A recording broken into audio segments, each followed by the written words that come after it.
L'effet Bilbao, il y a eu l'ouverture, une sorte de sidération. Qu'est-ce que c'est que ça? Le monde vient vous voir. Les Espagnols, les Basques, pardon, changent leur regard sur leur propre territoire. Ça bouge et ça continue, ça n'arrête pas. Vous avez une belle histoire à nous raconter. Le processus continue après 20 ans. Et après l'ouverture du musée, que ça va faire 20 ans bientôt. En faisant un résumé du processus, d'une part, on a eu une transformation globale. Pour moi, c'est très important de travailler à l'échelle métropolitaine et l'importance de ces infrastructures parce que ce sont elles qui transforment le territoire. Alors, comme dans les bassins miniers et dans toutes les villes industrielles, on avait besoin d'une nouvelle économie. On a parlé avant de ça. Et tout d'un coup apparaît un peu par hasard le musée Guggenheim. Donc après ça, on voit que le secteur touristique était stratégique pour nous. Et une autre chose très importante, c'est que l'investissement d'abord est public. Et chez nous au moins, le secteur privé a pris son temps à démarrer. Ils ont vraiment démarré quand le parti était pris et les défis assurés. Donc, on pense que le secteur privé est plus risqué, mais chez nous, ils n'ont pas trop risqué, je pense. Il y a le Palais des Congrès qui fait un couple très important avec le musée. D'une part, l'évolution. On a commencé presque 1 400 000. En bas, la ligne bleue, c'est la prévision, 600 000 visiteurs par an. Vous voyez que maintenant, on se maintient. Quand ça a commencé à descendre, on avait peur que l'effet Guggenheim finisse, mais comme vous voyez, ça se maintient autour d'1 million. Le Louvre-Lens a eu 1 million la première année, donc pour moi, c'est aussi une agréable surprise. Et une chose très importante, c'est la provenance de visiteurs que vous voyez qui est à peu près constante avec les années. C'est 65% des étrangers, que bien sûr, c'est un tourisme de qualité. Et comme vous voyez, la plupart des touristes viennent exclusivement pour voir le musée. Je vous parlais du secteur privé. Vous voyez ici que c'est après l'an 2000, et surtout dans l'année 2005, que les places hôtelières commencent à monter. C'est-à-dire le secteur privé a eu besoin de voir que le touriste arrivait pour commencer à faire ses projets. Donc, quelquefois, nos élus sont très pressés que tout ça change. Et comme vous voyez, il faut un peu de temps pour faire ça. Les changements de mentalité qu'on a eus, je crois que c'est très important pour les élus et les citoyens et la création de cette nouvelle économie autour du tourisme.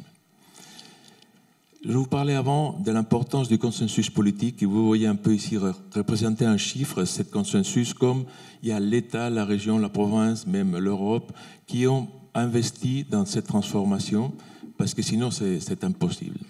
Pour moi, le tourisme, vous le savez mieux que moi, c'est un outil important pour inventer un territoire, mais il faut un plan global. Sinon, je crois que ça ne marche pas.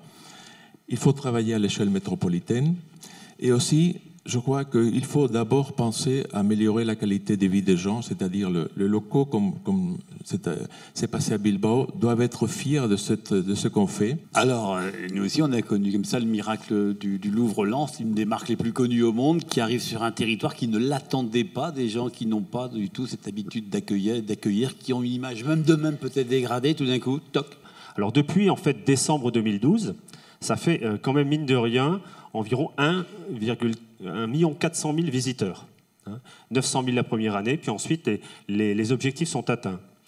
C'est rien que 4 ou 5 000 articles dans la presse qui ont paru sur le Louvre-Lens, ce qui est extrêmement important.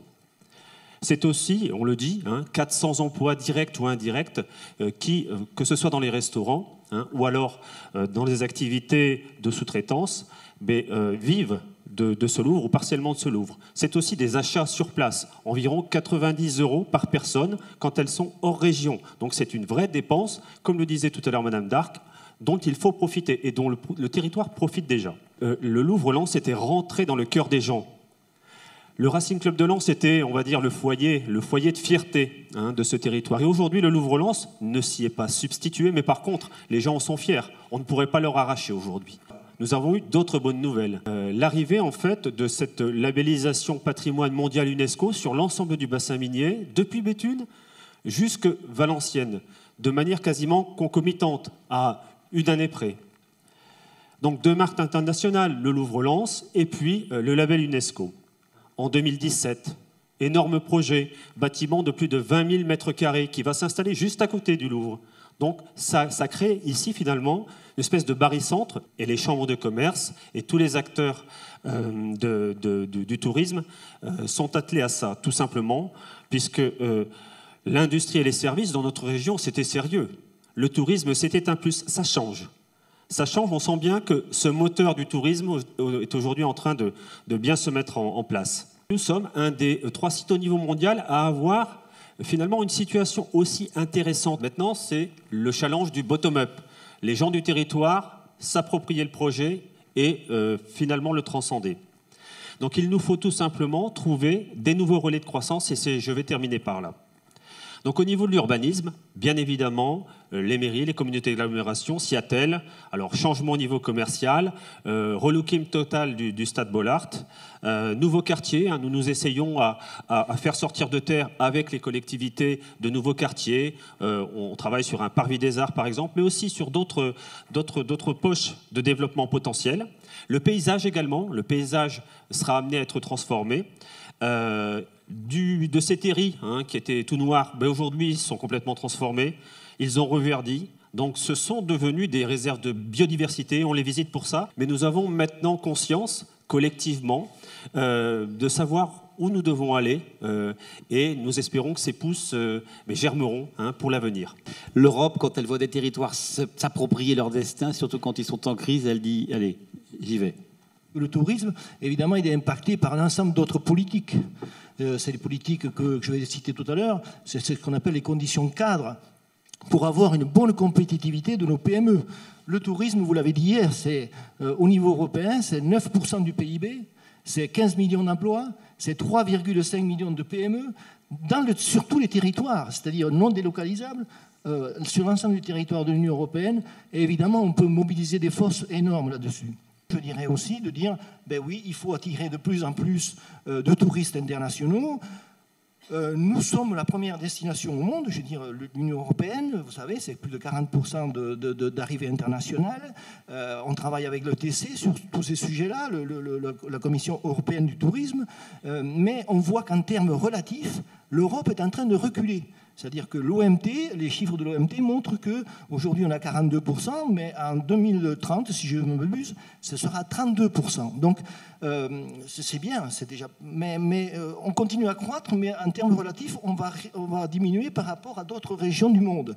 Donc ça veut dire qu'on doit se mobiliser aussi. Voilà, c'est un peu mon dernier message. Merci. Merci beaucoup.